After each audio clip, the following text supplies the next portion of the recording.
שלום לכולם וברוכים הבאים לשיחה נוספת במסגרת הלייב טוק של מנהיגות אזרחית. אני ליאור פינקל-פר ואנחנו שמחים לארח היום את נעים עביד, מנכ"ל ACAT, ACO Center for Arts and Technology. תודה רבה שהצטרפת אלינו היום, מיד מתחילים. נדבר היום על האתגרים הייחודיים לארגוני מגזר שלישי בחברה הערבית, על הקשיים שנוצרו בתקופת המשבר, ובעיקר נעסוק בשאלה, כיצד ניתן למנף את המשבר על מנת לגרום לארגון להיות טוב משהיה. למי שאיתנו בפעם הראשונה, אתם מוזמנים להשאיר שאלות בדף הפייסבוק, גם בזמן הראיון, ונתייחס בזמן אמת, ואם אתם צופים מאוחר יותר, צוות מנהיגות אזרחית עוקב אחרי הדף, וישמח לענות על השאלות או להפנות אותן הלאה. בואו נתחיל. נעים, תודה רבה שהצטרפת אלינו היום. נשמח לשמוע על פעילות הארגון ACAT. תודה רבה לך שהערכת אותי קודם כל. אני אשמח לתרום את חלקי לכל שאר הארגונים שבעצם חווים את אותה חוויה שלנו. אני אספר בקצרה על הארגון. אנחנו עמותת נייקאט, מרכז ACAT, שמגיע לעשות שינוי חברתי לשני המגזרים, הערבי והיהודי כאחד, בזה שאנחנו מביאים בני נוער למרכז שלנו, מושכים אותם על ידי אינטראקציה עם הטכנולוגיה ואומנות. בחרנו לעצמנו לעסוק בתלת מימד, בצילום, ובהפקת קולנוע בעצם וסרטים, כי זה מה שמעניין את הבני נוער. לכאן הם מגיעים ובעצם מצליחים לבנות הקשרים ביניהם לדו שיח מאוד מעניין, כי אנחנו מביאים לכאן שני בתי ספר בו זמנית, והם חווים את החוויה ביחד, ומפה הם יוצאים גם לפעמים חברים, ואם לא, הם יוצאים שמקבלים אחד את השני יותר טוב. במישור השני אנחנו עוסקים בהכשרה מקצועית, למבוגרים בעצם, מעל 18, ואנחנו לא הגדרנו את זה בשנים, אפילו עד 65, על מנת בעצם לתת לאנשים את האופציה לחבור לשוק העבודה ולהתחבר, אנשים מובטלים, עם יכולת כלכלית נמוכה, אז אנחנו נותנים להם את האופציה להתחבר ולעסוק במשהו שיכול להכניס להם כסף.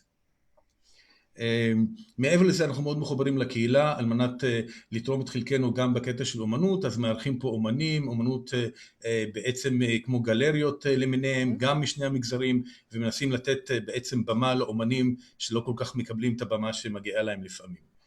זה בקצרה מה שאנחנו עושים ב-ACAT. אני אשמח גם לספר יותר מתי או שיוכלו גם להתחבר למרכז שלנו בפייסבוק או לוובסייט ולראות מה אנחנו עושים שם בדיוק.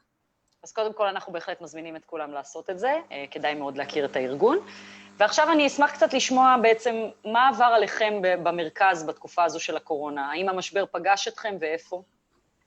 כן, אני חושב שאנחנו גם אנחנו נתקלנו בתקלה הזו שנקראת קורונה, ולצורך העניין היינו צריכים להתמודד עם זה, זה תפס את כולנו לא הכי מוכנים. אני אישית רק חזרתי מארצות הברית, מאיפאק, שהייתי שם, ומיד מהשיא של העשייה שלנו והחשיפה של הארגון לכל העולם, בעצם לכלום, לבידוד של 14 יום, ומשם הייתי צריך להתנהל מול המרכז, מול העובדים, מול האנשים שמטופלים אצלנו במרכז והקהילה הרחבה. אז אף אחד לא היה מוכן לזה לגמרי, כי זו הייתה עליית מדרגה. למזלנו שאני חושב שבארגון שלנו תמיד עשינו תוכנית שלמקרה חירום של חודשיים-שלושה שנהיה עם הערכות להתמודד עם מצבים כאלה או אחרים. אי אפשר להתעלם מהעובדה שמדינת ישראל היא מדינה מאוד דינמית, וכל דבר יכול להתרחש בכל רגע. אז אולי לא היינו ערוכים למקרה כמו קורונה, כי אף אחד לא היה חולם על זה אפילו, אבל היינו ערוכים שיכול להיות, כן, שיקרה משהו שנצטרך איכשהו לא לעבוד או לא לעסוק במה שאנחנו עושים.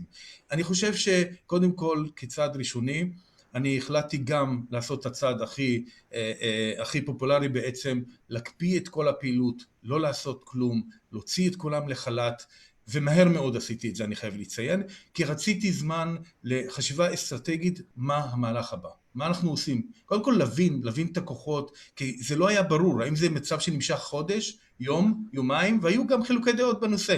אז קודם כל, על מנת לא להעמיס על הארגון, ומתוך הבנה שגם אם יש לי רזרבות להחזיק חודש, חודשיים, שלושה, השאלה גם התזמון של החודשיים השלושה האלה. ומה שאני יכול בעצם להישען קצת על הממשלה, בתקווה שישלמו גם חל"ת, עזבו שלא שילמו גם להרבה מאוד אנשים, אבל לפחות את זה על מנת להתארגן קצת אחרת, ולעשות בדק בית, ולראות איפה אנחנו יכולים להוביל את זה, ואיך לצאת מהמשבר הזה, וגם יכולנו לקחת בחשבון שהסיפור הזה יכול לקחת 6 חודשים. ולא חודש, חודשיים, שלושה. נכון, בהחלט. ואז אני אמרתי, אפילו אם יש לנו משאבים לכמה חודשים, אני הייתי רוצה שהמשאבים האלה ישרתו אותנו יוני, יולי, אוגוסט, מהמם. ולא מרץ, אפריל, מאי, שאין לי בעצם מה לעשות, ואין לי קהילה ואין לי את מי לשרת. וההחלטה אסטרטגית הייתה קודם כל להוציא את כולם ולעשות בדק בית. אבל אני חייב לציין, התחושה שלי הייתה באותה תקופה שאני בונה מרכז בחדש. כאילו התחלתי מאפס, ואנחנו די חדשים, אנחנו רק 3 שנים פעילים, אבל הרגשתי שאנחנו שוב בונים את הכל מאפס, כי אנחנו צריכים להתארגן אחרת למציאות החדשה ומהר מאוד להתאקלם, אחרת אנחנו רק נשב וניילל ונבכה, למה שום דבר לא קורה ואיך מבולים את זה. אז החשיבה הייתה ארגונית, בואו ניצור מצב של עבודה, במקום להגיד לא מחזירים את העובדים, תוך כמה זמן מחזירים את העובדים, קודם כל לחשוב איך אנחנו מחזירים אותם וכמה שיותר מהר, גם עם פעילות של לימוד מרחוק, גם פעילות לקהילה, והתחלנו לחשוב ביחד איך עושים את השינוי במרכז שלנו על מנת להתאקלם למציאות החדשה. אבל אי אפשר להחיש שהמכה הייתה מאוד קשה, גם במובן הזה של העובדים שאנחנו משדרים להם, מנסים לעשות את הכל. גם ככה אני חייב לציין שהעמותות לא נתפסות כארגון אמין יציב כמו הממשלה, למרות שהיום אני אומר את זה בגאווה, שארגונים במגזר השלישי החזיקו מעמד יותר יפה מהממשלה, ואפילו נתנו גב לעובדים שלהם יותר ממה שהממשלה עשתה. ואנחנו גאים לעשות את זה היום ולהגיד שאנחנו רוצים להיות שם, אנחנו רוצים להיות עם העובדים שלנו, כן, עברנו משבר מסוים, אנחנו רוצים להמשיך. והיכולת שלנו של ההישרדות, כך אנחנו נמדדים כחברה חזקה וכארגונים חזקים. אז האמת שאני ממש ארצה שאנחנו תכף נדבר על זה, על כל התוכנית האסטרטגית ועל כל החשיבה קדימה, ובכלל על ההסתכלות הזו של מינוף משבר כהזדמנות, שהיא הסתכלות באמת מאוד ייחודית. אבל רגע לפני הייתי רוצה עוד לגעת רגע אחד במשבר עצמו, ולא לחשוב על היום שאחרי או על ההתמודדות. אני חושבת שמאוד מעניין לדעת מה בעצם מקורות ההכנסה של הארגון, האם אתם ארגון שבעיקר מבוסס על הכנסות עצמיות, האם אתם עובדים עם הממשלה, אם כבר הזכרת, והייתי שמחה לדעת האם בכלל אתה מרגיש שיש איזה שהם אתגרים ייחודיים לארגוני מגזר שלישי בחברה הערבית, שכדאי רגע שנתייחס אליהם, כי אני חושבת שיש הרבה מאוד ארגונים שיכולים להזדהות עם התחושה שלך, ואני רוצה רגע שנתייחס לזה. כן, האמת שהמשבר הזה הוא משבר נכון לכולם, כי בעצם מה שחווינו בעצם חוסר תלות, אנחנו מרגישים שאנחנו לבד. זאת אומרת, אין גב כלכלי היום למגזר השלישי, ואת זה אנחנו יודעים, אין גב כלכלי, אף אחד לא יתמוך בנו, גם אם תמכו בנו, לארגונים שנתמכו או לא נתמכו, לא הרגישו שיש אבא ואמא שיכול להכיל אותם, וזו אותה תחושה שהייתה לי. במקרה שלנו, אנחנו יותר נתמכים מארצות הברית. וגם מהקהילות היהודיות בארצות הברית, וגם מכל מיני גורמים, וגם מה-USAID, וגם אחד מהדברים אני חושב שהיה חכם לעשות, שבנינו רשת של תורמים ולא תורם אחד יחיד, למרות שהמרכז התחיל על בסיס משפחה 1 או 2, אבל מהר מאוד הבנתי שאנחנו לא יכולים להיות תלויים רק כפי שאני תלוי רק בממשלה. או רק בתורם אחד. ורוב המאמצים ב3 שנים האחרונות, החשיבה האסטרטגית הייתה איך לפתח כמה תורמים, שבמידה ואחד קצת חלש יותר, אז נוכל להמשיך הלאה. ואני חושב שההתחלה הזו של להתחיל להישען על כמה גורמים, גם קצת על הכנסות עצמיות, גם על קצת מהממשלה, וגם על תורמים ולא אחד, ולא משפחה אחד, אלא כמה, כי מי כמוך יודע היום שגם משפחות שלמות שתמכו וקרנות, הם אינם היום, כי הם עברו גם משבר חזק.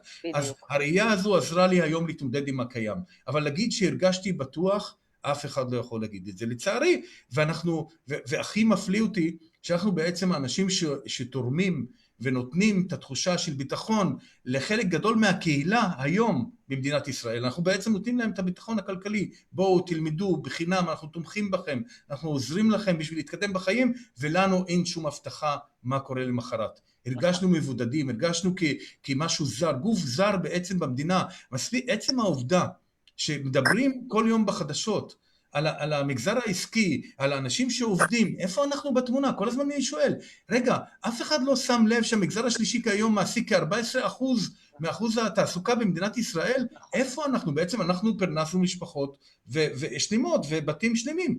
גם לא רק זה, התרומה שלנו בלהכניס כסף זר למדינת ישראל, זה לא קיים? זה לא משהו שאנחנו צריכים להתייחס אליו? הרי כמה רחוק מדינות הולכות על מנת להכניס כסף זר לממשלה או בכלל למדינה, על מנת לעשות עשייה, כי זה כסף מבורך, זה כסף מגיע לא מתוך המדינה ועוד פעם זה, אלא זה כסף שנכנס מבחוץ. אז כל הדברים האלה לא ראיתי שיש להם ביטוי, ואני חושב שהרגשתי שאנחנו קצת מקופחים, אפשר להגיד, לא מכירים בנו, לא מתייחסים אלינו, למרות שזה היה שלב מאוד חשוב בהתפתחות האישית שלנו, ולעזור למדינה בעצם גם בזמן משבר כזה, וגם היום.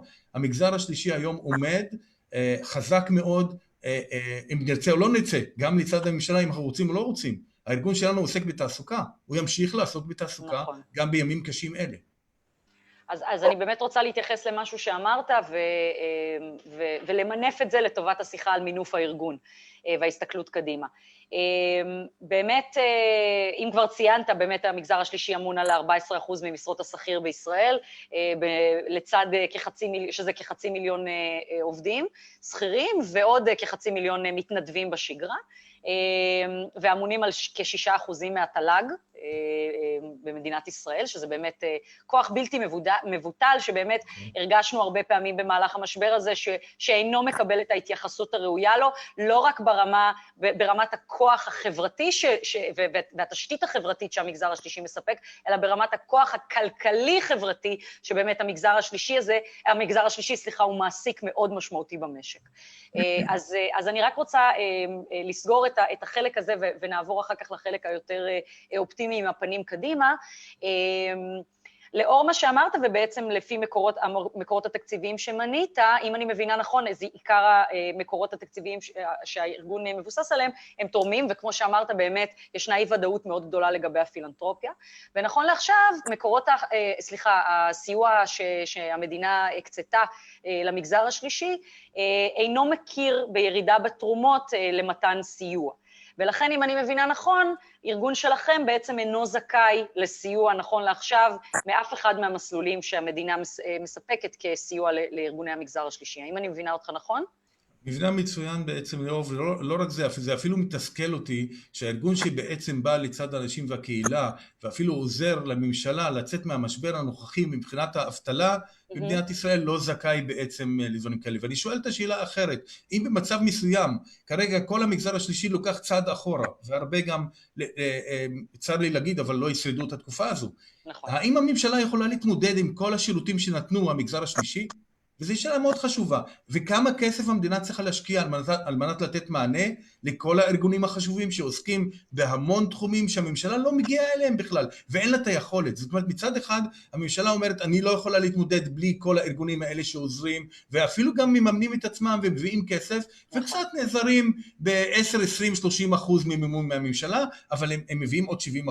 והתרומה שלהם כל כך רחבה, שהם גם ממנפים את המדינה, מביאים בכלל אל המצב הרווחה שנמצא במדינת ישראל היום. זה לא מגיע רק בזכות הממשלה, הרי המון עמותות עוסקות היום בעיקר שהממשלה לא מגיעה אליו, ואפילו לקחת צעד קדימה. אנחנו למשל עסקנו באזור עכו ב8% אבטלה בזמן שלפני הקורונה.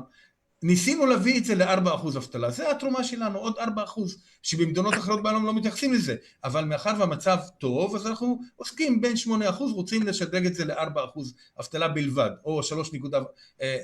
היום אנחנו מדברים על 32% אבטלה. האם המדינה יכולה לספק את הצרכים האלה? היום בעכו, נכון לעכשיו, מהנתונים שקיבלתי כרגע מעיריית עכו לפני שבוע, 32% אבטלה יש בעיר. מי יכול להתמודד עם זה? עיריית עכו יכולה להתמודד רק איתה? אז הם נעזרים בנו, כמובן, ואנחנו שם, ואנחנו לא נהסס לרגע לעזור, ומפה אני אכנס בעצם לפוטנציאל שלנו למנף את זה, לטובות העשייה שלנו. אז דקה לפני, ובאמת שזה החלק שאני רוצה שאנחנו ניגע אליו, ונתחיל להמריא קצת למחוזות קצת יותר אופטימיים.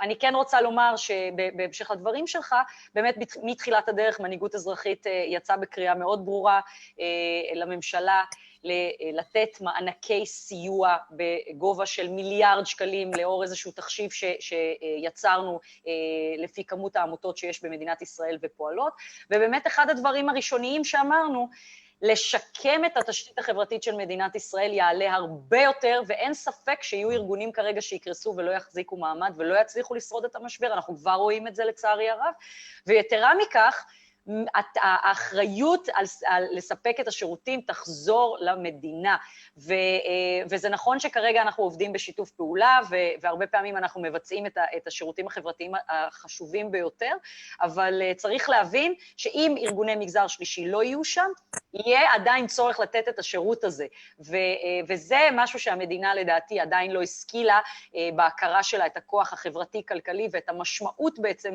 והיקף הפעילות של המגזר השלישי בישראל. עכשיו בואו נעבור קצת לחלק קצת יותר אופטימי. נשמח שתשתף אותנו על כל התהליך שעברתם, ובכלל האופן ההסתכלות שלך על איך ממנפים משבר כהזדמנות, על התהליך האסטרטגי, על העבודה שלך מול הפילנתרופיה, באופן כזה שגם משתף את הצופים במה בעצם אתם עשיתם ב-ACAT, אבל גם כן יכולים לקחת איתם כמה עצות איך הם יכולים להתנהל בתוך הארגון שלהם. כן, אני חושב שזה נושא חשוב, כי אני מרגיש שאיכשהו מצאתי דרך נכונה להתמודד עם המשבר מהפן הזה של מה לעשות. בואו נדבר שנייה על הפילנתרופיה, כי כולנו יודעים שגם הפילנתרופיה ספגה מכה חזקה מאוד, כי רובם מושקעים בבורסה ובכל מיני עסקים, וגם פגע להם אם זה משפחות או אם זה קרנות שונות, אז בכולם זה פגע. אז ניסיתי להבין את המונח הזה של גם הם את האמת הלכו לאיבוד איזו תקופה וניסו לגשש מה הם עושים בעצם בתקופה הזו, והיו הרבה שאלות, ואני הייתי נוכח במאות שיחות זום עם ארצות הברית וכל מיני קהילות וכל מיני אנשים שמחפשים כאילו מה אנחנו עושים בתקופה הזו, והבנתי דברים מאוד חשובים שאני חושב שאפשר לאמץ אותם על מנת לא להשקיע מאמץ רב בדברים שהם סרק ולא יובילו לכלום, ולהשקיע יותר משאבים בדברים הרלוונטיים. אחד המסקנות שלי היו, קודם כל, רוב הפילנתרופיה הגיע למסקנה, הכי נכון כרגע בשלב הזה, לתמוך בארגונים שהם תמכו בהם עד היום, ואפילו להרחיב את התמיכה שלהם. למה? כי השאלה הייתה, אם נתחיל לתמוך בכל מיני ארגונים שלא מכירים, אנחנו לא יודעים אם הם יחזיקו מעמד, ויכול להיות שהתמיכה שלנו תלך לכלום, כי הם ייסגרו אחרי חודש או חודשיים.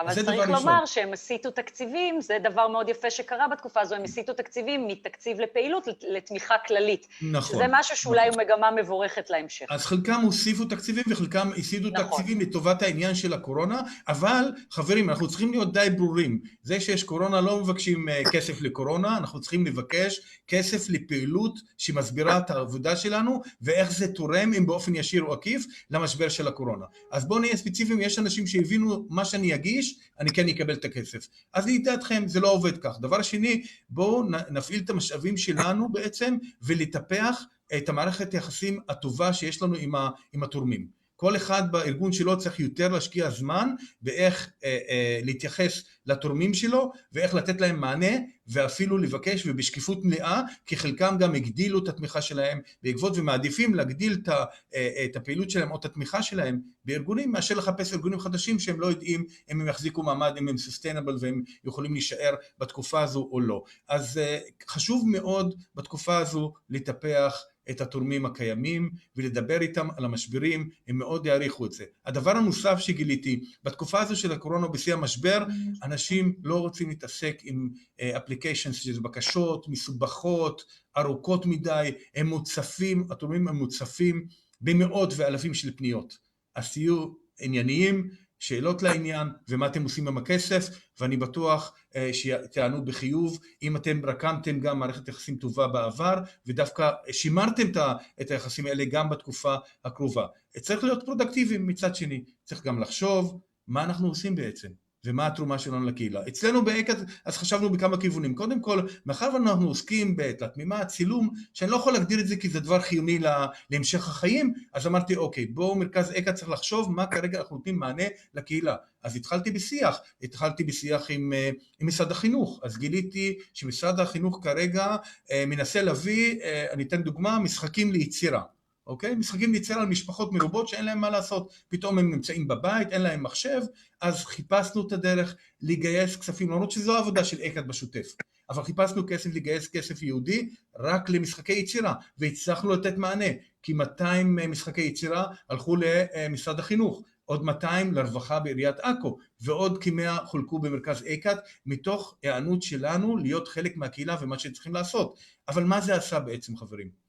זה שידר שני מסרים. אקאט פתוחים בכל מצב לעזור לקהילה, וזה קצת מחוץ לחזון שלנו שמוגדר מהו בדיוק. כן, יצאנו מהקומפורט זון שלנו, מאזור הנוחות, אבל אנחנו מוכנים להקשיב. וזה פתח לנו דלתות להרבה פרויקטים כרגע שמתנהלים באייקאט, על מנת לעזור לקהילה, והקהילה מכבדת את זה. באיזשהו מקום פתחנו את הפעילות שלנו גם בשיחות זום, לכל הקהילה, אפילו לא כקורסים והכשרה מקצועית, אלא כמשהו שהוא אמצעי להעסיק אותם.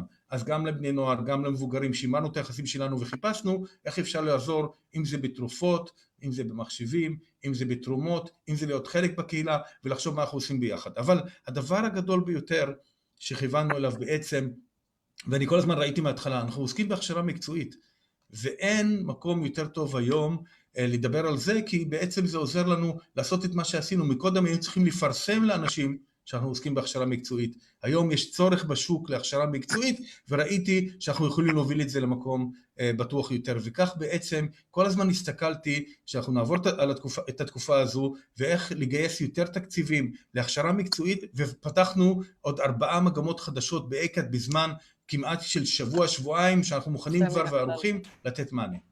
יוצא מן הכלל. כן. אני רוצה שתיתן עוד קצת השראה. דיברנו לפני המפגש ואמרת לי שהמשבר בעצם היה הזדמנות להפוך את הארגון לטוב יותר משהיה. אני רוצה שתיתן קצת השראה על מה המשמעות ואיך אתה רואה את זה קדימה. כי נכון, נתת כמה דוגמאות שהתגייסתם כרגע לתת מענים לקהילה לאור מה שהיה צורך. אבל איך אתה רואה את זה לאורך זמן? אוקיי, קודם כל אני חושב שעשינו דבר משמעותי לאייקאט. היום בתפיסה של הקהילה, אייקאט ממוקם במקום טוב יותר.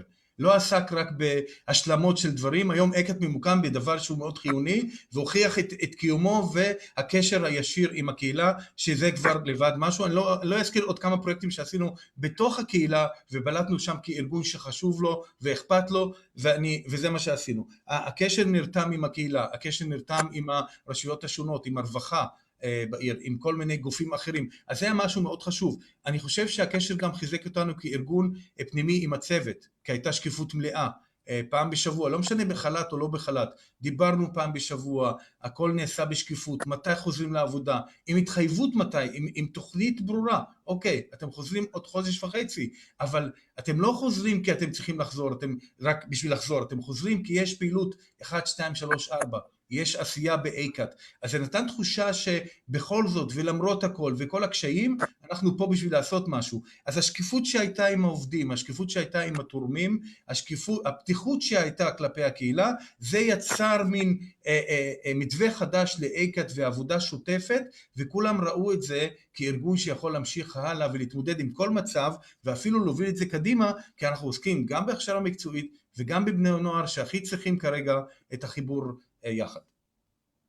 טוב, זאת באמת הייתה מנת השראה יומית נהדרת. כל מי שאיתנו עכשיו, אני בטוחה שמלא השראה, ואם לא, אז מי שישמע את זה אחר כך יתמלא בה אחר כך. אני רוצה רק רגע לפני סיום לשאול אותך, לאור כל הדברים שאמרת עכשיו.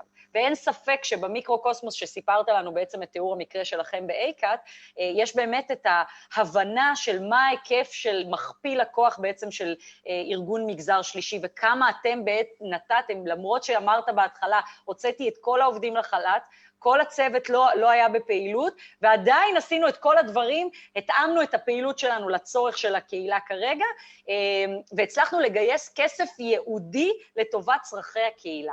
זאת אומרת, יש פה מכפיל כוח שהוא מאוד משמעותי. אז אני אשמח לדעת ככה באמת רגע לפני שאנחנו מסיימים, אני אשמח לדעת רגע לפני שאנחנו מסיימים, אם יש לך איזשהו מסר שאתה רוצה להעביר גם לארגוני מגזר שלישי שמתמודדים עם הקשיים ברגעים אלה, וגם למקבלי ההחלטות, אם יש איזשהו מסר שהיית רוצה להעביר לנציגי הממשלה, שישמעו אותך היום מפה. אני אתחיל עם החברים שלי לארגונים שונים. אני חושב שכולם מסוגלים להתמודד עם המשבר הזה ולצאת מזה מחוזקים יותר, וכל אחד בדרכו, כן צריך לחשוב. אני חושב שגם משהו מאוד חשוב, לא להתבייש לשאול ולהתייעץ, כי אנחנו שם בשביל לעזור אחד לשני. אחד מהדברים שאני אישית לקחתי על עצמי זה לבנות תוכנית אסטרטגית של אייקאט רי-אנטרי, חזרה לשגרה, ואני מנסה לעשות את זה בשביל לעזור לארגונים, אפילו לארגונים בחול, ואנחנו נשמח לתת כמה טיפים לאלה, ומה השלבים בעצם. בנינו ממש שלבים של מי חוזר לפני מה ובשקיפות מלאה, ואיך אנחנו בונים את המרכז ומכינים אותו גם בצורה בטוחה לחזרה בהתאם להנחיות החדשות, וגם איך אנחנו לאט לאט מפתחים מאסטרטגיה, לוקחים את זה למעשים, אבל בשלבים. אי אפשר להשתלט על הכל בבת אחד, ואיך מנצלים את המשאבים שיש לנו גם לדברים שחיכו שם שנים בשביל לעשות את זה, להתארגנות פנימית של הארגון, לחזק את המערכת היחסים שלנו גם עם התורמים וגם עם הצוות, ושם נוביל את זה לעשייה, אבל צריך לפתוח את הראש, אולי בתקופה הזו לעשות דברים קצת אחרת, תוך ידיעה והבנה שאנחנו נחזור לעשות את מה שעשינו גם בעבר באותה מידה, כי לשם כל ארגון כיוון לי משהו וזה בסדר, אבל אפשר לצאת מהשגרה בתקופה הקרובה, כי התקופה היא לא שגרתית ומותר לנו גם לחשוב אחרת. אז מותר לכם לחשוב אחרת, מותר גם להיעזר אחד בשני, מותר לחשוב ביחד, ומותר למנף את זה למקום טוב. למקבלי החלטות, אני חושב שהמציאות שלנו מאוד שקופה, אנחנו כולנו ראינו את זה, מה קורה בתקופת הקורונה.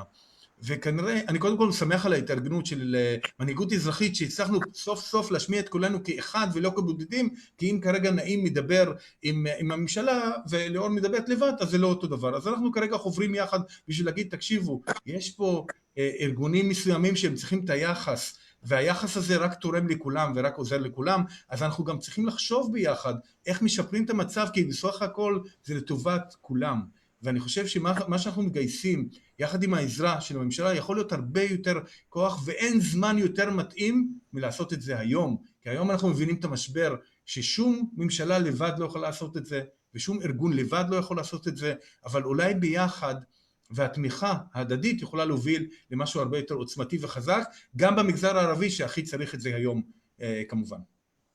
אז נעים, אני ממש מודה לך על השיחה הזו, אני חושבת שבאמת, אמרתי לך את זה גם מקודם, יש משהו מדבק בהתלהבות שבה אתה מצייר את הדברים ובאופן שבו אתה מתאר את הדברים, ובאמת תודה רבה לך גם על ההסתכלות האופטימית, שהיא מאוד מאוד חשובה בימים אלה, ובאמת חשוב לפעמים להרים את הראש וגם להסתכל על היום שאחרי ולהישאר אופטימיים, ולא רק לשקוע באתגרים ובקשיים שאין ספק שיש עם מה להתמודד.